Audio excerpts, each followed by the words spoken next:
We are live now. So we are live now. Let's start. Good afternoon, everyone. Welcome to today's FB Live event. I am Vivek Garg, your host for this session. This event is brought to you by Dr. Reddy's Lab. A warm welcome to all of you. The topic of today's FB Live event is management of kidney disease in COVID era and vaccination hesitancy. And to guide us on this, we have medicine, DNB in nephrology. Currently, he is working as a consultant nephrologist and transplant physician at Yasoda Hospital, Ghaziabad.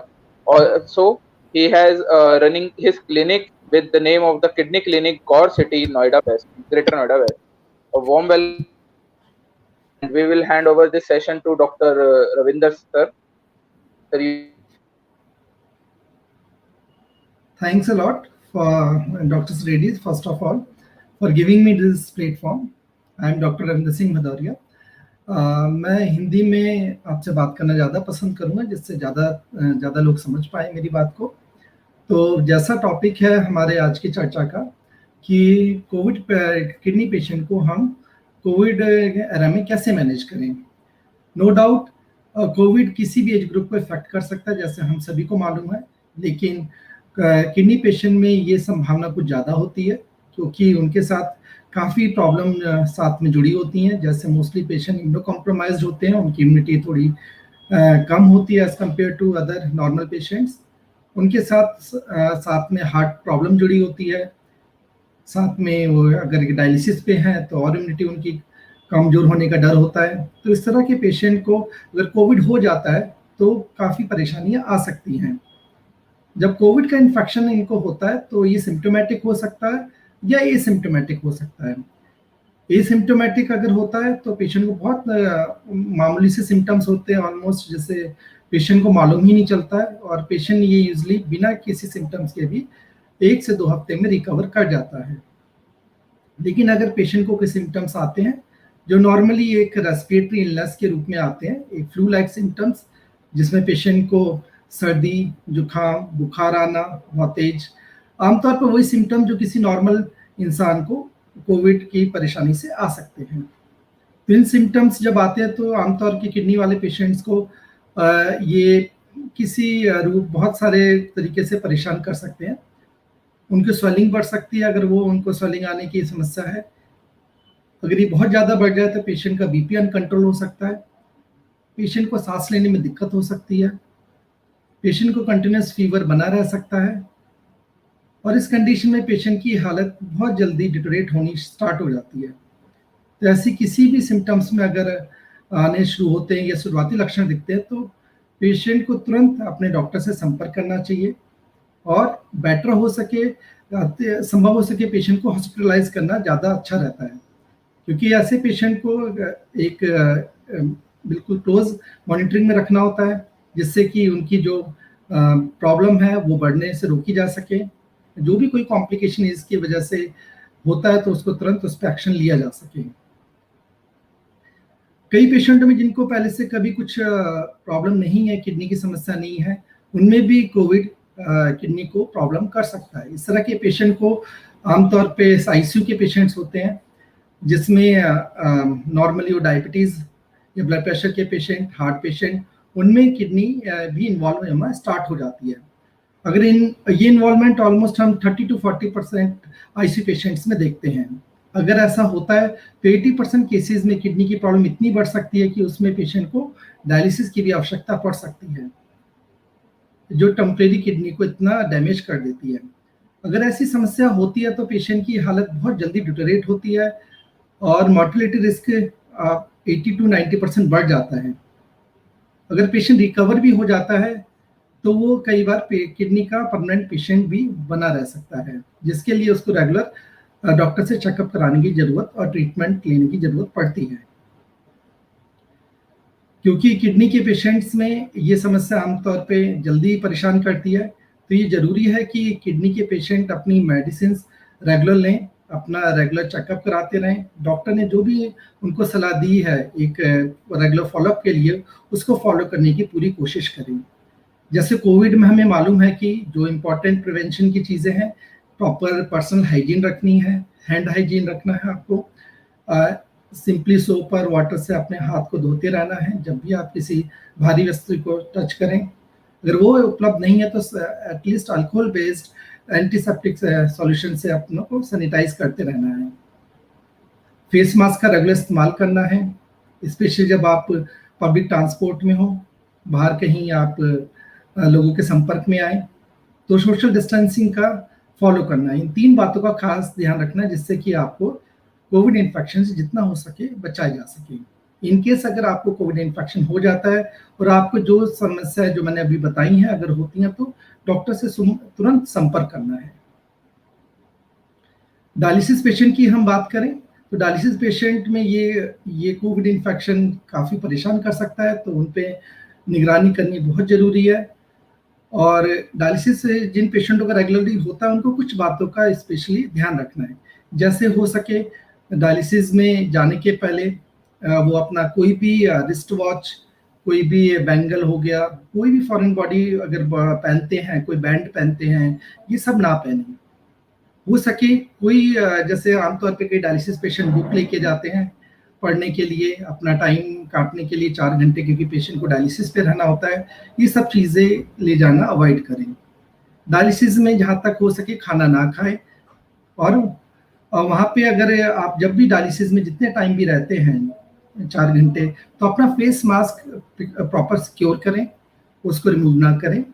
Dialysis में जैसे enter करते हैं आपका hand wash करें या फिर antiseptic sanitiser आप use करें। और आपको कोई जैसे कोई सिम्टम्स होते हैं डायलिसिस में होने के पहले, तो तुरंत अपने डॉक्टर को और डायलिसिस इंचार्ज को इन्फॉर्म करें आने के पहले, जिससे कि आपकी प्रॉपर स्क्रीनिंग की जा सके, टाइमली टेस्ट किया जा सके, जिससे कि आपको आइसोलेशन में ले जाके प्रॉपर डायलिसिस किया जा सके। अगर आपको कोई ज़्यादा तकलीफ होती है तो संभव हुआ कि आप इमरजेंसी में जाके एडमिट हो जाएं, जिससे कि आपका प्रॉपर सुचारू रूप से इलाज हो सके। डायलिसिस पेशेंट में डाइट भी इम्पॉर्टेंट होता है, तो डाइट को अपनी हाई प्रोटीन डाइट को फॉलो करें। जब वो डायलिसिस के लिए जाते हैं तो अगर हो सकता है तो पब्लिक ट्रांसपोर्ट को अवॉइड करें। अपना अगर पब्लिक ट्रांसपोर्ट किसी वजह से वो प्राइवेट ट्रांसपोर्टेशन अफोर्ड नहीं कर सकते तो सिक्योर करें कि कोई ऐसा ट्रांसपोर्ट जैसे ऑटो वगैरह जिसमें खुद ही हो, ज़्यादा उनके साथ में को पैसेंजर ना हो। सोशल मीडिया का ज़माना है, तो डायलिसिस पेशेंट को अक्सर बहुत इंफॉर्मेशन मिलती रहती है डिफरेंट प्लेटफॉर्म से। जब ऐसी कोई इंफॉर्मेशन मिलती है रिगार्डिंग सम फूड हैबिट्स कि कुछ स्पेशल टाइप की चीज़ें लेने पे, आयुर्वेदिक मेडिकेशन लेने पे पेशेंट को इम्यूनिटी बूस्ट हो सकती है, तो इन सब चीज़ों के बहकावे में ना आए। वो उन चीज़ों को अगर आपको लेने की कुछ इच्छा है तो बेटर हुआ कि अपने डॉक्टर से कंसल्ट करें या डाइटिशियन से संपर्क करें कि ये चीज़ें आपके लेने के लिए सेफ हैं या नहीं है। आमतौर पे विटामिन सी या मल्टीविटामिन जो इम्यूनिटी बूस्ट करने के लिए बोले जाते हैं वो आप ले सकते हैं, उससे आमतौर पे कोई परेशानी नहीं होती है। दूसरा, डायलिसिस पेशेंट में काफ़ी, स्पेशली किडनी पेशेंट में बहुत ज़्यादा एंजाइटी होने लगती है। कोविड को लेके एक भय बैठ जाता है कि अगर मुझे इन्फेक्शन हो गया मैं कैसे इससे सर्वाइव करूँगा, मैं कैसे इसको टैकल करूँगा। तो इसके लिए ज़रूरी है आप बिल्कुल घबराएं नहीं, किसी तरीके से परेशान ना हो। आपकी इस प्रॉब्लम का सचेत रूप से निदान किया जा सकता है। अगर टाइमली आपको ट्रीटमेंट दिया जाए आप बिल्कुल ठीक हो सकते हैं। तो हो सकता है अगर आप एक्सरसाइज करते हैं, मेडिटेशन करते हैं, तो रेगुलर अपना कंटिन्यू रखें, जिससे आप अपना मनोबल ठीक रख सकें और बेकार में अपने दिमाग को बोझिल ना होने दें। प्रॉपर नींद लें। अगर किसी तरह की फिर भी कोई समस्या आती है तो अपने डॉक्टर से संपर्क करें, वो इसके लिए कुछ मेडिसिन आपको दे सकते हैं जो आपको एक काम एंड क्वाइट रखने में मदद करेंगी। नो डाउट अगर कोविड से हमें बचना है तो vaccination is a proper treatment, वो प्रिवेंशन में बहुत हद तक मदद करेगा। वैक्सीनेशन से लगाने से बिल्कुल हर्ज मत, बेवजह परहेज मत करिए। वैक्सीनेशन आपको 60 to 70% कोविड इन्फेक्शन होने से बचा सकता है। जब आप वैक्सीनेशन लेते हैं तो ये आपको एक इसके जो कॉम्प्लिकेशन होते हैं, अगर कोविड इन्फेक्शन आपको हो जाए, उसके कॉम्प्लिकेशन इवन डेथ तक 90 to 100% सेव कर सकता है। तो वैक्सीनेशन लेना बहुत ज़रूरी है। सारे डायलिसिस पेशेंट को, इवन किडनी पेशेंट जो डायलिसिस पे नहीं है, एंड ट्रांसप्लांट पेशेंट भी जो अपना रेगुलर फॉलोअप में है। वैक्सीनेशन जो अवेलेबल है अभी मार्केट में, जो नॉर्मली कोविशील्ड और कोवैक्सीन, दोनों वैक्सीन 100% सेफ है। आमतौर पे इससे कोई major side effect kidney patients में नहीं देखे गए हैं। वैक्सीनेशन के लिए जो मापदंड हैं कि जो उसका जो स्पेशल जो गैप रखा गया 2 डोजेस के बीच में, अमूमन 8 वीक से 12 वीक्स तक का है, वो आप फॉलो करें और उसको दोनों डोज को लेना जरूरी है। वो और प्रेफर करें कि एक ही वैक्सीन, अगर कोविशील्ड लगवाया है तो कोविशील्ड को ही लगवाना है आपको। जब आप वैक्सीन लेते हैं तो ये आपको इन्फेक्शन दूसरे लोगों से फैलने से भी बचाता है, एक तरह से हर्ड इम्यूनिटी को डेवलप करता है, तो ट्रांसमिशन ऑफ इन्फेक्शन काफी हद तक बचाया जा सकता है सोसाइटी में। ट्रांसप्लांट पेशेंट की बात करें तो ट्रांसप्लांट पेशेंट भी अपनी मेडिसिन रेगुलर लें। अगर उनका इन्फेक्शन हो जाता है तो डेफिनेटली उनको डॉक्टर से संपर्क करना है। वैक्सीनेशन के बारे में उनको भी यही सब बातें लागू होती हैं। नो डाउट कि ट्रांसप्लांट पेशेंट जब मेडिकेशन पे होता है तो उनकी जो इम्यूनिटी डेवलप होती है वो थोड़ी रिलेटिवली कम डेवलप होती है as compare to normal individual, about 60 to 70%, but still it is equally effective. वो आपको सीरियस कॉम्प्लिकेशन स्पेशल डेथ से 100% तक प्रोटेक्शन दे सकता है। अगर आपकी ट्रांसप्लांट सर्जरी होने वाली है तो 2 हफ्ते पहले तक आप वैक्सीन अपना इम्यूनाइजेशन करा सकते हैं। अगर आपका ट्रांसप्लांट हो गया है तो ट्रांसप्लांट के 1 महीने से लेके 6 मंथ्स के बीच में आप सेफली अपना वैक्सीनेशन ले सकते हैं। दोनों वैक्सीन इक्वली इफेक्टिव है, उसमें हेजिटेशन नहीं ले करना है आपको। और इसके अलावा अगर आपका कोविड इन्फेक्शन अगर रिसेंटली हुआ है आपको, चाहे आप किडनी पेशेंट रहे हैं और अभी उससे फिलहाल रिकवर हुए हैं, तो आपको 3 महीने के बाद अमूमन वैक्सीनेशन लिया जा सकता है, या जल्दी से जल्दी 1.5 महीने तक आप वैक्सीनेशन ले सकते हैं। वैक्सीनेशन उन पेशेंट के लिए भी जैसा इक्वली इम्पोर्टेंट जिनको कोविड इन्फेक्शन हो चुका है। आमतौर पे ये देखा गया है कि कोविड एरा में कि पेशेंट रेगुलर फॉलोअप नहीं कर रहे हैं, अपना मेडिकेशन लेना बंद कर दिया है, अपने नियमित रूप से जो टेस्ट करवाते थे वो सब अपना करवा नहीं रहे हैं। तो ये गलती भूल के भी मत करिए, आप अपने डॉक्टर से संपर्क में रहिए। अगर फिजिकली नहीं जा पा रहे हैं तो ऑनलाइन प्लेटफॉर्म है जिससे आप अपने उनके टच में रह सकते हैं। अपनी मेडिसिन जो भी उन्होंने प्रिस्क्राइब की हैं उसकी गाइडेंस उनसे बराबर लेते रहिए। इन्वेस्टिगेशन जो उन्होंने टाइमली एडवाइस की हैं उनको कराइए। और अगर आप डायबिटिक पेशेंट हैं और या ब्लड प्रेशर है तो डायबिटीज़ वाले पेशेंट को शुगर पे कंट्रोल करना बहुत ज़रूरी है, क्योंकि अगर डायबिटीज़ कंट्रोल में नहीं रहेगा तो उसके कॉम्प्लिकेशन से आपको परेशानी हो सकती है। इक्वली ब्लड प्रेशर कंट्रोल करना भी उतना ही इम्पोर्टेंट है। तो अपनी मेडिसिन को कभी स्टॉप मत करिए। अगर कोई दिक्कत होती है तो अपने किडनी डॉक्टर से संपर्क बराबर बनाए रखिए।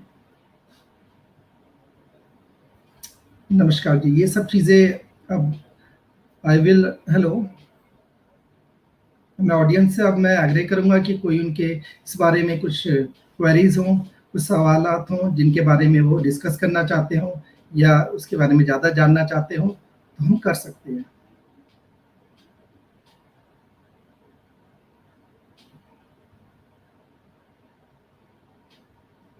ओके, तो मिस्टर तरुण प्रताप ने पूछा है कि उनके अंकल हैं, उनके पैरों में सूजन है और उनको शुगर और बीपी भी है, तो उनको किडनी प्रॉब्लम होने का रिस्क है या नहीं है, अगर है तो क्या टेस्ट करने चाहिए। डेफिनेटली जितने भी हमारे पास किडनी पेशेंट आते हैं तो 50% पेशेंट डायबिटीज़ ही है, और इन पेशेंटों में अगर शुगर लंबे टाइम तक रहा हो और ब्लड प्रेशर भी रहा हो और दोनों अच्छे से कंट्रोल नहीं रहा हो तो उनके किडनी की समस्या होने की पूरी संभावना होती है। और पहला लक्षण जो आमतौर पे इस तरह के पेशेंट में आता है, स्वेलिंग आती है चेहरे पे और पैरों में और हाथों पे सूजन आ सकती है। उस केस में ये पता लगाने के लिए कि इनको किडनी की प्रॉब्लम है या नहीं है, कुछ टेस्ट करने आवश्यक है। उन टेस्टों में नॉर्मली हम देखते हैं यूरिन में एल्बुमिन, या अर्ली स्टेज में यूरिन माइक्रोएल्बुमिन एडवोकेट करते हैं। अगर वो नेगेटिव आता है तो हम कह सकते हैं पेशेंट किडनी की प्रॉब्लम नहीं है। लेकिन अगर लेट स्टेज में जब प्रोटीन बहुत ज़्यादा जाने लगता है तो यूरिन फॉर्म एल्बुमिन हमें चेक करना चाहिए। साथ में उनका kidney function test, specifically serum creatinine हम देखते हैं, उससे जीएफआर कैलकुलेट करते हैं। इन दो से हम इजीली डायग्नोस कर सकते हैं कि पेशेंट को किडनी की प्रॉब्लम है या नहीं है। और स्पेसिफिक जानकारी के लिए हम पेशेंट का अल्ट्रासाउंड कराते हैं या फिर पेशेंट का किडनी बायोप्सी अगर जरूरत पड़ती है उस हिसाब से।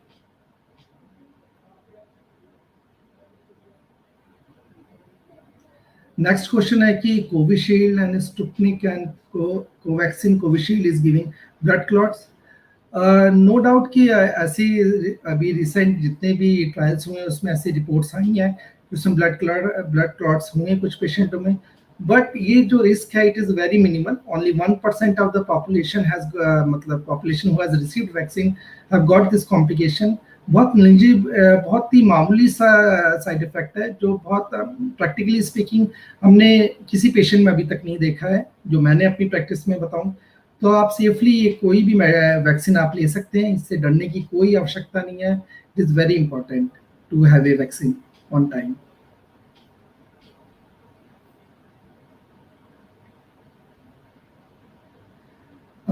नेक्स्ट क्वेश्चन है मिस्टर कृष्ण कुमार पूछ रहे कि how much salt does a CKD patient should take in a daily diet. Salt की हम बात करें तो डेफिनेटली salt plays a important role.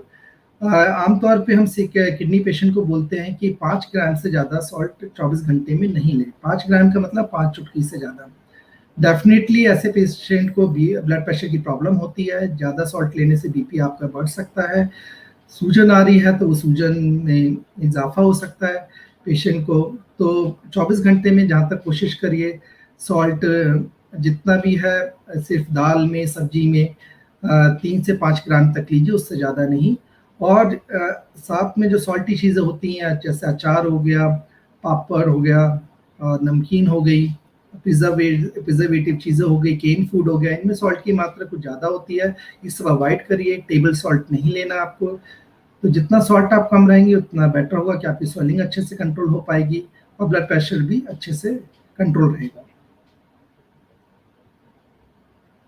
Next question if any there.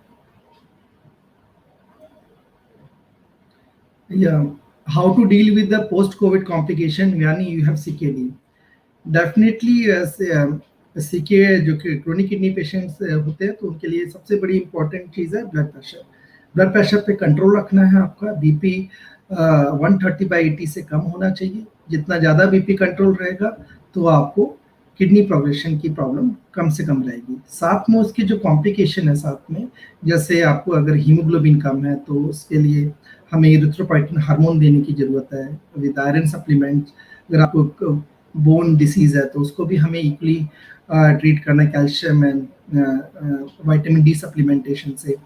अगर आपको फ्लूइड ओवरलोड की प्रॉब्लम है जो कई बार पेशेंट्स में होने लगती है, वाटर एक्युमुलेशन में लगता है, तो उसके लिए आपको फ्लूइड एंड सॉल्ट पे रिस्ट्रिक्शन लगाना है। पानी आपको कम पीना है। 24 घंटे में अगर स्वेलिंग बहुत ज़्यादा आती है तो उस 24 घंटे में 1 लीटर से ज़्यादा वाटर कंजप्शन नहीं करना है, टोटल लिक्विड कंजप्शन। और सॉल्ट जैसे मैंने बोला है कि आपको 3 से 5 ग्राम से ज़्यादा नहीं लेना 24 घंटे में। और वैक्सीनेशन टाइमली करवाना है जिससे कि अगर कोविड इन्फेक्शन से बचा जा सके। अगर हो भी जाता है तो उसके सीवियरिटी से आपको 80-90% तक बचाया जा सकता है।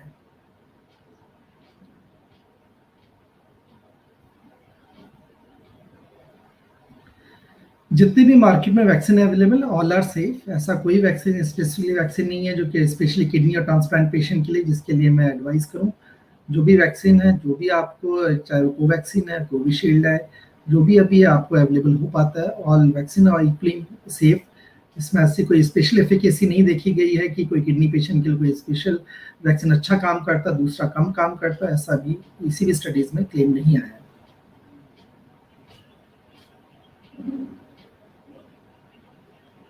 Can CKD be hereditary? Definitely kidney की प्रॉब्लम कई बार हेरिडिटरी हो सकती है, फैमिलीज में रन करती है। स्पेशली जो कॉमनली हम देखते हैं cystic kidney disease problem, polycystic kidney disease, इसमें किडनी में सिस्ट बनने लगते हैं जो माँ के पेट से ही स्टार्ट हो जाते हैं बिकॉज ऑफ जीन म्यूटेशन। और ये सिस्ट आगे जाके किडनी को डैमेज करना स्टार्ट कर देते हैं, पेशेंट को डायलिसिस की भी ज़रूरत पड़ने लगती है कई बार। और कई बार कुछ ग्लोमेरुलर डिसीज होते हैं जो प्रोटीन लीकेज की प्रॉब्लम कर सकते हैं पेशेंट को, वो जो चाइल्डहुड से भी स्टार्ट हो सकती है, तो उस केसेस में भी किडनी की प्रॉब्लम हेरिडिटरी हो सकती है। ऐसा देखा गया है कि जिनके फैमिली में पेरेंट्स को डायबिटीज़ होता है और किडनी फेलियर भी रहा होता है, तो बच्चों में भी ये किडनी प्रॉब्लम होने के चांसेस बहुत ज़्यादा रहते हैं। तो ऐसे पेशेंटों को हम शुरू से स्क्रीनिंग जितना जल्दी हो सकता करना ज़रूरी है, जिससे कि किडनी की प्रॉब्लम हम जल्दी पता कर सकें और उसके प्रिवेंशन के लिए जितना भी हो सकता है मेडिकेशन हम स्टार्टिंग से स्टार्ट कर सकें और किडनी फेलियर से बचा सकें। Next, any question?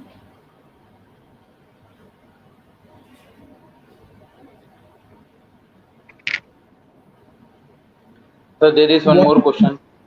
Yeah, what to do if we miss second dose, sir, by any chance? Definitely, if you miss second dose, it is not late. Whenever you get time, you can get it. ऐसा नहीं है कि उसका interval, जैसा अभी बीच में studies I थी कि डोजेस के बीच में जो डिफरेंसेस है can be very up from the 4 weeks to the 12 weeks.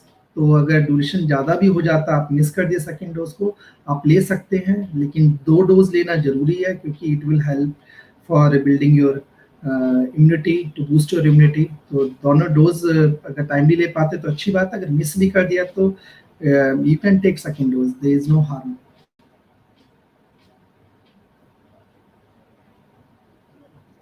Yeah, Mr. Virender Singh is asking, the CKD stage 5 high protein diet is good or not? Definitely CKD stage 5 means patient has got advanced kidney disease। वहाँ पे जब 90% kidney damage हो गई है तो उस case में हम पेशेंट को लो प्रोटीन डाइट के लिए बोलते हैं। It is not advocated for high protein diet. Low protein diet का मतलब ये नहीं कि आपको प्रोटीन बिल्कुल बंद कर देना है। प्रोटीन जो कैलकुलेट अगर हम करें पर्सन का, नॉर्मली जो रिक्वायरमेंट होती है 1 ग्राम पर केजी बॉडी वेट। अगर किसी का वेट 50 ग्राम है तो 50 ग्राम उसको डेली एटलीस्ट नॉर्मल पर्सन में लेना चाहिए। जहाँ पे किडनी प्रॉब्लम होने लगती है तो हम जो रिक्वायरमेंट है थोड़ी कम कर देते हैं। It can be advocated 0.6 to the 0.8 gram per KG body weight per day. तो जो आप अमूमन 50 केजी अगर कोई पर्सन है तो उसकी requirement 30 to 40 gram protein per day आएगी। तो बिल्कुल प्रोटीन नहीं लेना है ऐसा नहीं है, मॉडरेट प्रोटीन ले सकता है पेशेंट। उसमें जो प्रोटीन डाइट हमारी जो नॉर्मली होती है, पल्सेस दालें होती हैं, दालों में हम बोलते हैं पेशेंट को एक टाइम दाल लेना है पेशेंट को। Patient milk and milk products जैसे दूध ले सकता है पेशेंट, कर्ड ले सकता है, पनीर भी हफ्ते में एक बार ले सकता है। Regarding non vegetarian diet, egg लेना सेफ है, ऐसा नहीं कि एग लेना बिल्कुल बंद कर देना है। 2 बॉइल्ड एग, वाइट वाला पार्ट ज़्यादा प्रेफरेबल रहेगा, वो ले सकता है पेशेंट। मटन है वो हम नहीं बोलते कि मटन लेना है। चिकन और फिश 15 दिन में कभी पेशेंट मॉडरेट अमाउंट में ले सकता है। तो प्रोटीन ले सकता है in limited amount. It is not like that कि he should consume more protein, but in moderate amount he can take, so that patient को वीकनेस ना हो, पेशेंट माल नरिश ना हो जाए। That is more dangerous, specially in advance kidney problem. Yeah, any next question?